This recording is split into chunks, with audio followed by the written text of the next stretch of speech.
I wanted to ask both of you a question, somewhat for both of you, following up on your recent House testimony. Mr. Secretary, for you first, could you explain in more detail your views on when you think and under what circumstances critical race theory should be an appropriate part of military education? I know you were asked about it in that hearing and you addressed it briefly, but I'd like to better understand your views on that.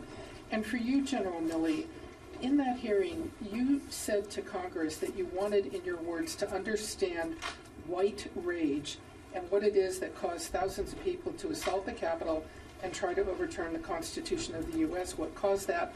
I want to find that out. Can you offer a more detailed explanation? What led you to the conclusion of white rage? And since you've talked about it publicly before Congress, in your view, what is white rage and why and when should the U.S. military be concerned about that? Thank you. Barb, you've heard me say that the critical race theory is not something that this department teaches, professes, embraces. You've also heard a couple of people at academic institutions say that, they have required this to be reading for their students in specific courses. But because that's the case, does not mean that this department embraces this theory. And I stand by what I said earlier. And Barb, I don't want us to get distracted with the critical race conversation. This department will be diverse. It will be inclusive.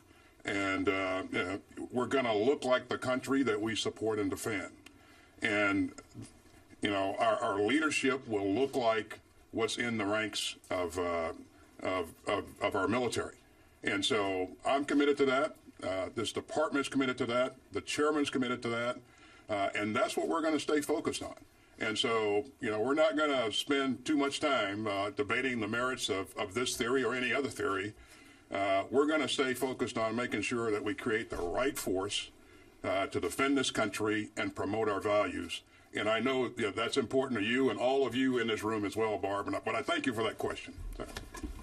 So, Barb, in a minute or two left, first of all, I'm not going to address specifically white rage or black rage or Asian rage or Irish rage or English rage or German rage or any other rage, right? The events of the 6th of January happened. Those are all going to get sorted out. Historians will sort it out. Commissions will sort it out, and so on.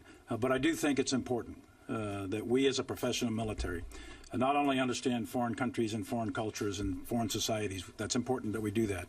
But we also need to understand our own society and understand the soldiers, sailors, airmen, Marines, and the society they're coming from. And I think that's important for leadership to study. Thank you. You said the words white rage. Yeah, I said I'm not going to discuss it right now. I think it's a very complicated topic, and we don't have the time to go into the nuance of it right this minute. I can do that later. I'll be happy to do that later. But right now is not a good time to do that.